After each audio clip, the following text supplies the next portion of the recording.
In this video, we're going to go over the present value of an annuity. In this example, let's say you can afford $350 per month in car payments, which are normally made at the end of the month, and you would like to pay it off in 6 years. The dealer has offered an annual rate of 9.3%. How expensive a car can you afford? So in this case, it's the present value of an annuity of $350 a month at an annual rate of 9.3% over 6 years. So I'm going to click in cell B11. I'm going to click Formulas, Financial, and PV. In the box, my rate is 9.3% divided by 12. So I'm going to click B7, the 9.3%, type a /, and then click on B8, the frequency, and just let Excel calculate the monthly interest rate.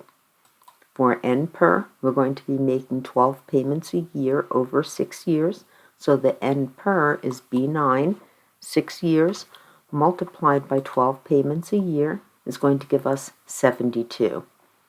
Then in the PMT box, PMT is the payment made each period, type a negative sign, and then click on the 350. Otherwise, the answer will not be a positive number. If you don't type a negative sign in the PMT, if you just clicked on B6, you'd get a negative cost of the car, which makes sense because we're paying for the car, $19,257.44.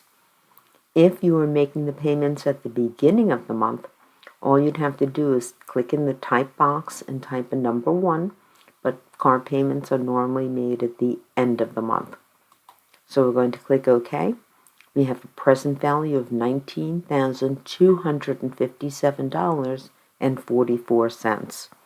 Now, to calculate the interest paid on the loan, we're going to take what we're paying back, which is 72 payments of $350 a month, and subtract out what we're borrowing, which is the present value of $19,000.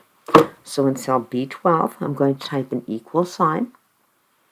I'm going to click on the $350. That's what we're paying back. I'm going to multiply that by 6 years, and I'm going to multiply that by 12 payments a year. So B6 times B9 times B8, 72 payments of $350 is what we're paying back. And then I'm going to subtract the amount borrowed, the present value, cell B11, 19,257.44, and over the life of this loan, we will be paying almost $6,000 in interest, $5,942.56. Now, let's amortize this loan. So we're going to start off at the beginning of month 1, owing $19,000. So putting in that month 0 allows us to copy row 1 all the way down to row 72. So I'm going to click in cell F15. I'm going to type an equal sign, and I'm going to click on cell B11, the present value of 19,257.44. In cell B16, the beginning amount for period 1, I'm going to tell Excel that the ending amount for one period is the same as the beginning amount for the next period. So equals, and then click on cell F15. Since the payment is at the end of the month, the next thing that we're going to do is owe a month's interest on $19,000. So in cell C16, principal times rate times time.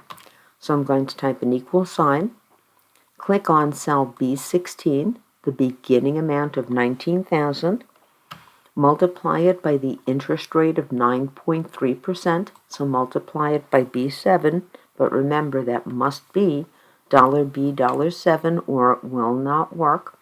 So you can type those dollar signs, use the F4 key on your keyboard, or Command T if you're on a Mac. Then I'm going to / and click on cell B8, the frequency, and again That must be $B8, or if you want, you could just type the number 12 if you want, since car payments are always monthly. So now we have our principal times rate times time. So the first month, you're going to pay $149 in interest. Now your total payment is $350. So in cell D16 equals, click on cell B6, the monthly payment. But once again, that must be $B$6. So the F4, Command T, type in those dollar signs, whatever you need to do. The monthly payment must read $B$6, or your amortization chart will not work. Now, under the American rule, out of the $350 you're paying, first they have to take away the interest. So the interest is always paid first, and the remainder goes to pay principal. So to calculate how much you're actually paying on the loan, take the monthly payment and subtract the interest amount. So in cell E16 equals D16 minus C16. So if you're paying almost $150 in interest, you're only paying off about $200 on the loan.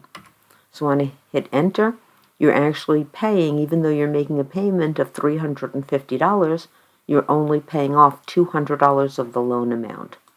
So now, if we started off owing $19,200 and we paid off $200, we're going to owe about $19,000. So our ending amount is the beginning amount minus the principal payment.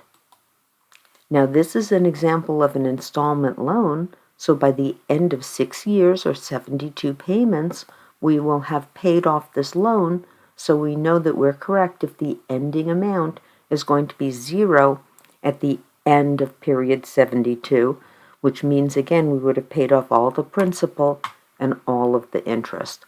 So now I'm going to select the range B16 to F16, drag or double click the fill handle. I'm going to double click the fill handle, and again at the end of period 72 we come down to 0, meaning that we have paid off that loan completely.